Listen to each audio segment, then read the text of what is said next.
अस्सलाम वालेकुम दोस्तों, नईम्स वर्चुअल अकेडमी के प्लेटफॉर्म तां आहियां मोहम्मद हाशिम राव। अॼु असां 9th क्लास की केमिस्ट्री में थर्ड चैप्टर में हिकिड़ो टॉपिक खयो आहे मॉडर्न पीरियोडिक टेबल।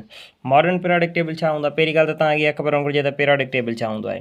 ॾिसो, हिन धरतीअ ते जेके बि एलिमेंट्स आहिनि उन्हनि सभिनी एलिमेंट्स खे हिकिड़ी ख़ासि तरतीब में हिकिड़े चार्ट जे अंदरि रखियो वियो आहे। यानी जेके बि एलिमेंट्स आहिनि सभिनी खे कंहिं चार्ट में हिकिड़ी ख़ासि तरतीब सां रखियो वञे त उनखे असां छा चवंदा आहियूं? पीरियोडिक टेबल चवंदा आहियूं। हाँ, पीरियोडिक टेबल की जेका अरेंजमेंट हुई खोड़ साल काफ़ी सारनि साइंसदाननि कई हुई, पर हिन वक्त जो पाण वटि मॉडर्न पीरियोडिक टेबल है जो इन सूरत में मौजूद है। हीअ आहे तव्हां मॉडर्न पीरियोडिक टेबल। ही जो पीरियोडिक टेबल जो इन वक्त पंहिंजे किताबनि जे अंदरि मौजूद है। ही जो तैयार कयो वियो, इहो तैयार कयो हेनरी मोज़ले 1913 ईस्वी के अंदरि। इन खां पहिरियां जेका अरेंजमेंट कई हुई उहा मेंडली कई हुई मॉडर्न पीरियोडिक टेबल जी, पर हुन जेके भी एलिमेंट्स रखा हुआ उहे एटॉमिक मास के बुनियाद ते रखा हुआ, यानी सभिनी जे मास जे हिसाब सां रखियो वियो। जंहिंजो मास घटि हो उनखे पहिरियां रखियो वियो, पोइ जंहिंजो मास वधीक आहे उन खां पोइ उन तरीक़े सां हिनखे रखियो वियो। पर हीअ जेको मॉडर्न पीरियोडिक टेबल आहे हिन जे अंदरि वरी तरतीब कीअं रखी वई आहे? एटॉमिक नंबर जे बुनियाद ते तरतीब रखी वई आहे। यानी हाइड्रोजन जो एटॉमिक नंबर 1 मिलंदो तव्हांखे, हीलियम जो एटॉमिक नंबर 2, वरी 3, 4, जीअं तव्हां हलंदा वेंदो अॻिते हलंदा वेंदो हिकिड़ो हिकिड़ो प्रोटॉन वधंदो वेंदो। त मेन MCQ हिकिड़ो हिते इहो ठहियो त जेको हिन वक़्तु तव्हां वटि मॉडर्न पीरियोडिक टेबल आहे इन जे अंदरि जेका सीक्वेंस रखी वई आहे, छाजे बुनियाद ते इन्हनि खे रखियो वियो आहे? टेबल जे अंदरि एलिमेंट्स खे छाजे बुनियाद ते रखियो वियो आहे? प्रोटॉन जे नंबर जे बुनियाद ते या वरी एटॉमिक नंबर जे बुनियाद ते। हाँ, ही जो पीरियोडिक टेबल तव्हांखे मिले थो हिन में तव्हांखे काफ़ी सारियूं शयूं मिलंदियूं। सभ खां पहिरियां त ही जेके मथां खां ही लाइनूं जेके तव्हां ॾिसो पिया, जंहिंखे इंग्लिश में असां सिंपली कॉलम्स चवंदा आहियूं। पीरियोडिक टेबल के अंदरि हिननि खे असां ग्रुप्स चवंदा आहियूं। ही हिकिड़ो ग्रुप आहे, ॿियो ग्रुप आहे, टियों ग्रुप आहे, अहिड़े तरीक़े सां टोटल 18 ग्रुप मिलंदा। तव्हांखे काउंट कंदो त टोटल 18 ग्रुप मिलंदा आहिनि। ठीकु आहे, यानी हिकिड़ी पॉइंट इहा थी वई त इन जे अंदरि जेके ग्रुप्स आहिनि उहे टोटल घणा आहिनि? 18 ग्रुप आहिनि। उन खां पोइ हॉरिज़ॉन्टल रोज़ मिलंदियूं तव्हांखे। ॾिसो, जीअं हितां खां वठी हीअ हितां खां यको हीअ लाइन आहे सॼी एसी ताईं। हाणे इहा हिकिड़ी जेको आहे सो इनखे असां चवंदासीं पीरियड। हिन ही जेके हॉरिज़ॉन्टल रोज़ आहिनि इन्हनि खे असां पीरियड्स चवंदा आहियूं। ठीकु आहे, हाणे पीरियड्स टोटल घणा हूंदा आहिनि? जीअं असां वटि क्लासनि जे अंदरि जॾहिं असां पढ़ंदासीं स्कूलनि में डेली 7 पीरियड हलंदा आहिनि, त अहिड़े तरीक़े सां हिन पीरियोडिक टेबल जे अंदरि बि टोटल घणा पीरियड आहिनि? 7 पीरियड। ही पहिरियों पीरियड आहे, ही ॿियों पीरियड आहे, टियों, चोथों, पंजों, छहों, सतों पीरियड आहे। ही जेके आहिनि ही हिननि मां ई खयल आहिनि। ही जेके 2 लाइनूं आहिनि न, पोइ ही जेको 6हों नंबर पीरियड आहे, हीअ जेकी मथीं लाइन आहे सॼी, ही जेके बि एलिमेंट्स आहिनि उहे इहे हितां खां खणिया विया आहिनि। ठीकु आहे, इहे सभु हिन में रखियल आहिनि, हिन ग्रुप जा आहिनि। ऐं हीअ जेके हेठि लाइन आहे इहा सॼी उहो हिन जॻह तां खयल आहे। हाणे हिते जेको एलिमेंट हिकिड़ो जेको मौजूदु हुयो त हिनखे असां लेंथिनम चवंदासीं। ऐं हिन जे इन ई पीरियड जे अंदरि वरी तव्हांखे ही सभई एलिमेंट्स मिलंदा आहिनि। पोइ हिन खे असां चवंदा आहियूं लेंथिनाइड्स। हिन सॼी रो खे असां छा चवंदासीं? लेंथिनाइड्स। ऐं हुन खां पोइ वरी हिते ही जेको एलिमेंट आहे हिनखे असां एक्टिनम चवंदा आहियूं। ऐं इते इन मां जेका सॼी लाइन खणी वई आहे, रो जेका खणी वई आहे, जेके बि एलिमेंट्स हितां खां खयल आहिनि उनखे असां चवंदासीं एक्टिनाइड्स। अच्छा, लेंथिनाइड्स ऐं एक्टिनाइड्स जे बारे में काफ़ी चकर सवाल आया आहिनि, यादि रखणियूं आहिनि। त लेंथिनाइड्स कहिड़े पीरियड में थो अचे? 6हें पीरियड में। ऐं एक्टिनाइड्स कहिड़े पीरियड में थो अचे? 7हें पीरियड में। अच्छा, हाणे किताब मां हिनखे बहितर नमूने सां पाण सम्झी सघूं था, छाकाणि त हिते ही सॼो पीरियोडिक टेबल अचे पियो, हुन में सही नमूने सां मुकमल न पियो अचे। सभ खां पहिरियां पाण पीरियड्स ते था ॻाल्हायूं। ठीकु आहे, त हीउ जेको पहिरियों पीरियड आहे, इन पहिरें पीरियड में ॾिसो घणा एलिमेंट्स था अचनि। हिकिड़ो ही हाइड्रोजन पियो अचे ऐं ॿियो हीलियम पियो अचे। ॿियो ॾिसो अचे थो? ॿियो को बि नथो अचे। माना इन मां इहा ख़बर पइजी वई त जेको तव्हांजो फस्ट पीरियड आहे उहो तव्हांजे पीरियोडिक टेबल जो शॉर्टेस्ट पीरियड आहे। पॉइंट निकिरी आई पाण वटि, शॉर्टेस्ट पीरियड आहे। पहिरियों पीरियड छा आहे? Shortest period. हिन में घणा एलिमेंट्स आहिनि? हिन में तव्हां वटि 2 एलिमेंट रखियल आहिनि।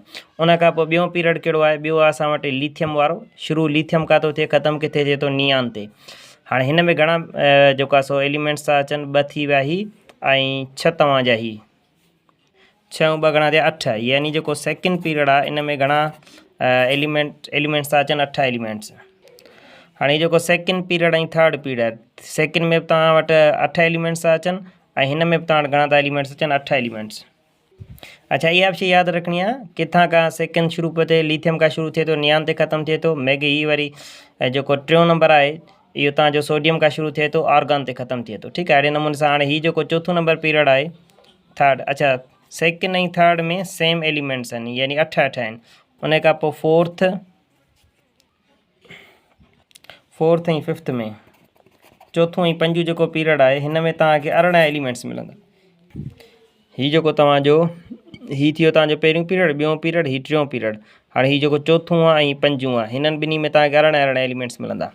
उन खां पोइ हीउ छहों पीरियड आहे, ठीकु आहे। हाणे हीउ जेको छहों पीरियड आहे न, सिक्स्थ पीरियड, हीउ इंपॉर्टेंट आहे। हिन खे चवंदा आहियूं असां, हीउ छा आहे, असांजो लॉन्गेस्ट पीरियड आहे। पूरे पीरियडिक टेबल जे अंदरि जेको लॉन्गेस्ट पीरियड आहे उहो तव्हांजो छहों पीरियड आहे, ठीकु आहे। छहों पीरियड लॉन्गेस्ट पीरियड आहे। हिन में घणा एलिमेंट्स ईंदा आहिनि? 32 एलिमेंट्स ईंदा आहिनि हिन जे अंदरि। 32 कीअं था अचनि? हीउ अरिड़हं त तव्हांखे ईअं सिधा नज़र ईंदा, तव्हां करे काउंट कंदो हीउ अरिड़हं ई ग्रुप आहिनि, ठीकु आहे। हाणे अरिड़हनि में हीउ 2 खाना, हीउ खानो हिकिड़ो छॾियल आहे, हीउ खानो, माना टोटल मथे थिया 17 ऐं हेठि हीउ काउंट कंदो हीउ थींदा 15। 17 ऐं 15 टोटल घणा थी वेंदा? 32। छाकाणि त हीअ जेका लाइन आहे सॼी इहा उहो हिन लेंथिन मां खई वई आहे न, इन जे करे। त टोटल तव्हांजो जेको छहों पीरियड आहे तव्हांजे पूरे पीरियडिक टेबल जो लॉन्गेस्ट पीरियड आहे।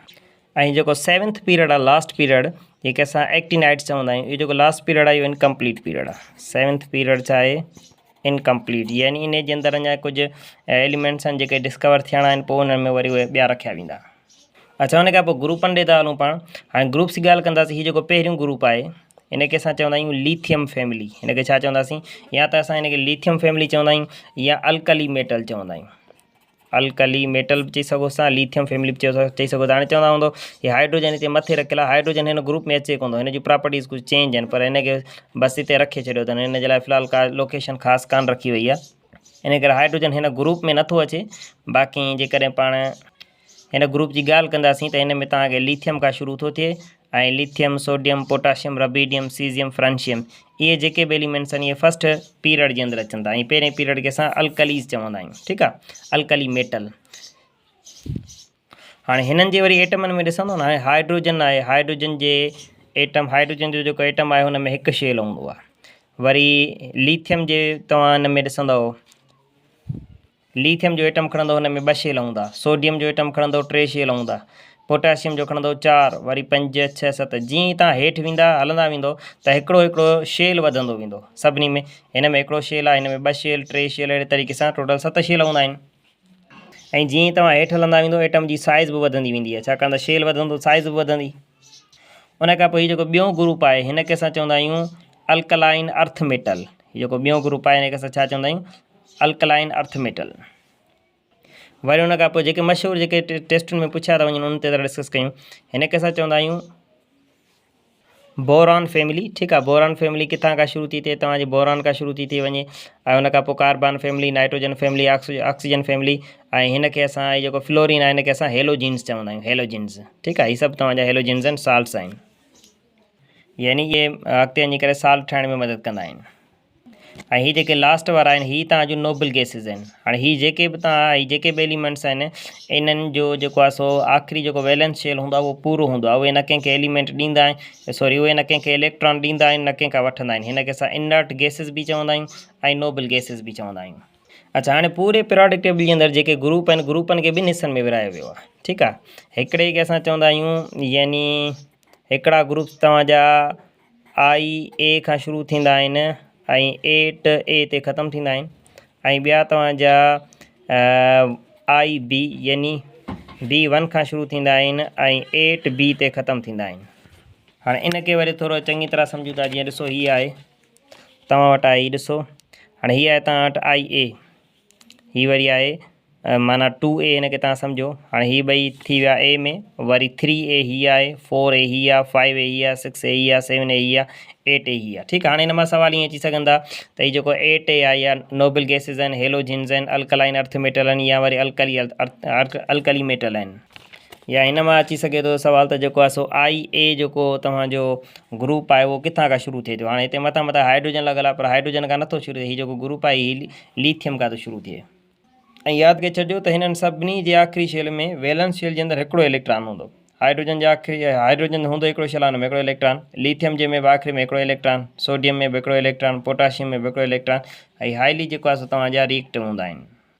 हाणे इहे त तव्हांजा थी विया। मूं तव्हांखे जेको ॿुधायो त IA खां I मीन्स 8A ताईं। ॿियो वरी आहे 1B खां 8B ताईं। 1B वरी किथां थो शुरू थिए? 1B वरी तव्हांजो शुरू थींदो आहे उहो हितां खां, कापर खां। हीअ 1B आहे ऐं उनखे अलावा 2B आहे। उन खां पोइ वरी हलिया अचो हिते 3 आहे, 4 आहे, 5 आहे, 6 आहे, 7 आहे, 8 आहे, ठीक है। हाणे यानी तव्हांजा बी वारा टोटल 8 ग्रुप आहिनि, ए वारा टोटल 8 ग्रुप आहिनि। 8 8 घणा थिया? 8 8 थिया 16। जेकर 16 थिया पोइ हीअ टोटल 18 कीअं था थियनि? छो छाकाणि त हिन में ॾिसो ही हिकिड़ी शइ तव्हांखे नज़र ईंदी हूंदी, ओ हीअ जेको तव्हांजो ग्रुप आहे जेको 8B आहे, इन में ही टई शामिल आहिनि, ही टई शामिल आहिनि, हीअ बि टई शामिल आहिनि। अगरि जेकॾहिं हिननि सभिनी खे गॾाए काउंट कंदासीं त 18 थींदा। अच्छा, हुन खां पोइ अॻिते डिस्कस कंदासीं त असां सब शेल्स पढ़िया हुआ, SP, D ऐं F, ईअं। त हाणे हीअ जेके तव्हांजो पूरो पीरियोडिक टेबल आहे न, इन जे अंदरि 4 ब्लॉक आहिनि। ब्लॉक्स घणा हूंदा आहिनि? 4 ब्लॉक्स। हिकिड़ो S ब्लॉक हूंदो आहे, P ब्लॉक, D ब्लॉक ऐं F ब्लॉक, ठीकु आहे। हाणे S ब्लॉक में असां घणा इलेक्ट्रॉन पिया रखी सघियासीं? 2 इलेक्ट्रॉन। P ब्लॉक में 6 इलेक्ट्रॉन बि रखी सघियासीं। D ब्लॉक में तव्हांजा 10 इलेक्ट्रॉन पिया अची सघनि ऐं F ब्लॉक में तव्हांजा 14 इलेक्ट्रॉन्स पिया अची सघनि। हाणे इहा सॼी जेके SP, D, F आहिनि, इहे ब्लॉक्स हिते ई आहिनि। हाणे हीअ जेके शुरूआती 2 ग्रुप आहिनि, ही 2, इहे तव्हांजो हीअ आहे सॼो S ब्लॉक, हितां खां वठी करे ही सॼो तव्हांजो छा आहे? S ब्लॉक आहे, ठीकु आहे। हीअ थी वियो तव्हांजो S ब्लॉक। हाणे S ब्लॉक में 2 इलेक्ट्रॉन अचनि पिया ऐं हिन में पीरियड बि घणा पिया अचनि? 2 पीरियड ईंदा, ठीकु आहे। उन खां पोइ P ब्लॉक आहे। P ब्लॉक में टोटल घणा इलेक्ट्रॉन आहिनि? 6। हाणे P ब्लॉक किथां खां शुरू थिए थो? हीअ जेको बि एरिया तव्हां ॾिसो पिया, बोरान खां वठी करे ओ इन हीलियम ताईं, हितां खां वठी हलिया वञो, हीअ सॼो हीअ जेको आहे इहो तव्हांजो P ब्लॉक आहे। हीअ S ब्लॉक हुयो, हीअ P ब्लॉक आहे। हाणे P ब्लॉक में घणा इलेक्ट्रॉन पिया पइजी सघनि? 6। ऐं हिन में ग्रुप बि घणा आहिनि? 6। ॾिसो 1 2 3 4 5 6। अच्छा, हुन खां पोइ विच ते हीअ जेको तव्हां ॾिसो पिया, हिन खे असां D ब्लॉक चवंदा आहियूं। हीअ सभई तव्हांजा मेटल्स आहिनि। हूअं ई बि तव्हांजे पीरियोडिक टेबल जे अंदरि 75% मेटल्स ई आहिनि। हाणे हीअ सभु तव्हांजा मेटल्स आहिनि ऐं हीअ D block element, D block सॾिबो आहे पीरियोडिक टेबल जो। ऐं D ब्लॉक में ॾिसो घणा था पइजी सघनि? 10। त हीअ तव्हां ग्रुप काउंट कंदो त हीअ ग्रुप टोटल घणा हूंदा? 10 हूंदा। ॾिसो 1 2 3 4 5 6 7 8 9 10, ठीकु आहे। ऐं बाक़ी F ब्लॉक कहिड़ो आहे? F ब्लॉक आहे हीअ तव्हांजो।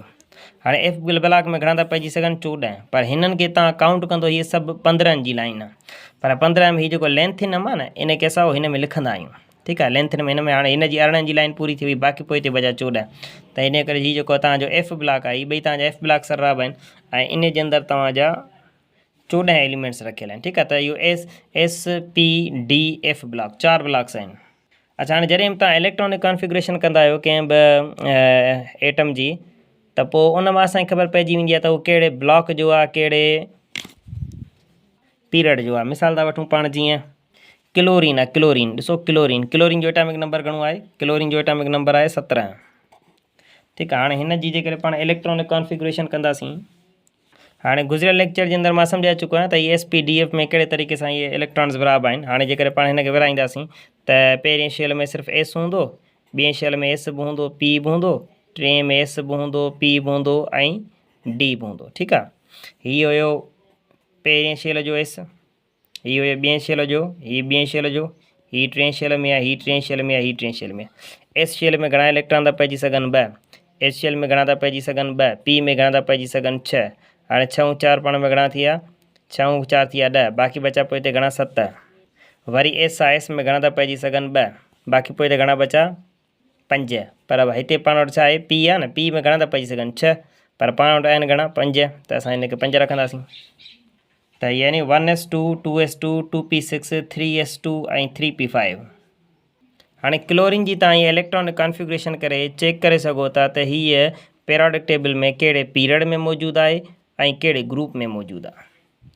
त हीअ जेको नंबर हूंदो आहे न, उहो हीअ जेको नंबर तव्हांजो जेको हिन जो जेको आख़िरी सभु शेल आहे, हाणे D त कोन्हे को, D में इलेक्ट्रॉन पियल ई कोन्हनि के, आख़िरी हिकिड़ो अथसि P, ऐं P जॻह हीअ छा आहे? हिते 3 लिखियलु आहे, 3। हाणे हीअ जेको ज़ाहिर थो करे पीरियड खे, यानी इहो जेको एलिमेंट आहे इहो कहिड़े पीरियड में आहे? 3 नंबर पीरियड में। चेक था कयूं छा वाक़ई 3 नंबर पीरियड में आहे? हीअ ॾिसो, हीअ पहिरियों पीरियड हो, ॿियों पीरियड हो, हीअ टियों पीरियड हो। ॾिसो 3 पीरियड में क्लोरीन मौजूदु आहे। अच्छा, हुन खां पोइ ग्रुप था चेक करणु चाहियूं, काएं नंबर ग्रुप में आहे। हाणे हीअ ॾिसो, हिते हीअ P ॿुधाए पई, यानी ब्लॉक P आहे हिन जो, ब्लॉक कहिड़ो आहे हिन जो? P आहे। हाणे हीअ S आहे, हीअ P आहे, यानी P ब्लॉक आहे। हाणे P ब्लॉक में मथां खां छा लिखियलु आहे? 5। हीअ जेको 5 जो मतिलबु आहे, यानी P ब्लॉक जो 5 नंबर एलिमेंट आहे। P ब्लॉक जो काउं नंबर एलिमेंट आहे? 5 नंबर। हाणे P ब्लॉक जो 5 नंबर काउंट कंदासीं कीअं? ॾिसो 1 2, हीअ ब्लॉक P ब्लॉक हीअ आहे न, 1 2 3 4 5, त P ब्लॉक जो 5 नंबर ग्रुप आहे, ठीकु आहे। हाणे टोटल काउं नंबर ग्रुप आहे, इहा कीअं ख़बर पए? हाँ टोटल तव्हां मालूम करणु चाहियो था कांई नंबर ते मौजूदु आहे तव्हां सिंपली छा कंदव हीअ जेके बि इलेक्ट्रॉन्स आहिनि सभिनी खे तव्हां जोड़ करे अचो। हीअ मथे घणा आहिनि 5 पियल 5 6 7 7 8 9 10 11 11 ऐं 6 घणा थिया पाण में 17 यानी हीअ 17 नंबर ग्रुप में आहे। चेक था कयूं वाक़ई 17 नंबर में आहे। ॾिसो 1 2 3 4 5 6 7 8 9 10 11 12 13 14 15 16 17 उहो ॾिसो 17 नंबर ग्रुप में मौजूदु आहे। बाक़ी हिन जी मूं इलेक्ट्रॉनिक कॉन्फ़िगरेशन सम्झे छॾी आहे कहिड़े नमूने सां कढबी आहे हिन मां ख़बर कीअं पवंदी आहे प्रीवियस वीडियो जे अंदरि मूं सम्झाई आहे।